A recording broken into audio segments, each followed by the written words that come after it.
میرے آقا ایک دن مکے کی گلیوں سے گھومتے ہوئے جا رہے تھے، تشریف لے کر جا رہے تھے، تو کیا دیکھتے ہیں کہ ایک بوڑھی عورت جو اپنے پورے ساز و سامان کے ساتھ کھڑی ہے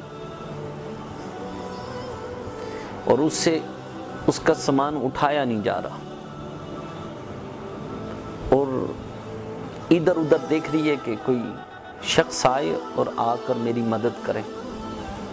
میرے آقا اس کے پاس تشریف لے جاتے ہیں، اس بوڑھی مائی سے پوچھتے ہیں کیا بات ہے، آپ نے کہیں جانا ہے؟ اس نے کہا ہاں جانا ہے۔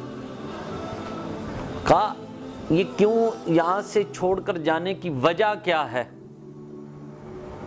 تو وہ بوڑھی عورت کہنے لگی معاذ اللہ ثم معاذ اللہ کہ یہاں پر ایک شخص ہے، اس کا نام ہے محمد صلی اللہ علیہ وسلم، وہ بہت بڑا ایک جادوگر ہے کہ جو اس کو دیکھتا ہے وہ بھی دیوانہ ہو جاتا ہے، جو وہ جس کو دیکھتا ہے وہ بھی اس کا دیوانہ ہو جاتا ہے، تو میں اس سے بچ کر یہاں سے چھوڑ کر جا رہی ہوں، کہیں اس کی نظر میرے اوپر نہ پڑ جائے۔ تو میرے آقا نے فرمایا اس بوڑھی مائی سے آپ نے کہاں جانا ہے؟ اس بوڑھی مائی نے کہا جی میں فلاں جگہ پہ جانا چاہتی ہوں۔ میرے آقا نے فرمایا چلے میں آپ کو چھوڑاتا ہوں۔ اس بوڑھی عورت کا پورا سامان میرے آقا نے اپنے کندھوں پہ اٹھا لیا۔ جب اس مقام پر وہ بوڑھی مائی پہنچی تو آپ نے سارا سامان اتار کر وہاں پر رکھ دیا، تو وہ بوڑھی مائی کہنے لگی کہ میں کوئی خدمت کروں؟ آپ نے فرمایا بوڑھی مائی سے نہیں۔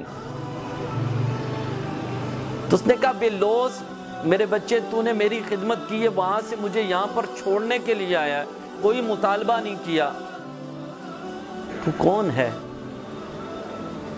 کہ اتنا ہمدرد بے لوز کام کرنے والا، اتنی شفقت اور اتنا پیار کرنے والا، تم کون ہو؟ تو میرے آقا مسکرا کر فرمانے لگے میں وہی محمد رسول اللہ، میں وہی محمد رسول اللہ۔ جب اس عورت بوڑھی مائی نے جب یہ بات سنی اسی وقت قدموں میں گر گئی، کہتی ہے بے شک آپ اللہ کے نبی ہیں، میں اس چیز کا اقرار کرتی ہوں کہ اتنا شفقت والا، اتنا رہنما، اتنی مہربانی فرمانے والا اور کوئی شخص نہیں ہو سکتا، اگر کوئی ہے تو وہ اللہ کا نبی ہو سکتا ہے، تو مجھے کلمہ پڑھائے اور مسلمان کرے۔ میرے آقا نے اسے کلمہ پڑھایا اور مسلمان فرمایا۔ یہ ہے میرے آقا کی شفقت۔ تو اس وجہ سے لوگوں سے محبت اور پیار کرو۔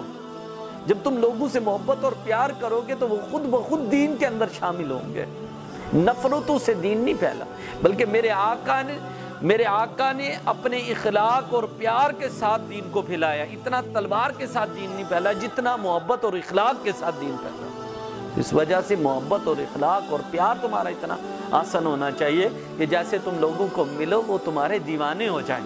نفرتوں کو چھوڑ دو، اندر سے رنجشوں کو نکال دو، محبت پیش کرو۔ جب تم محبت پیش کرو گے وہ خود بخود تمہاری طرف کھینچا ہوا چلا جائے گا۔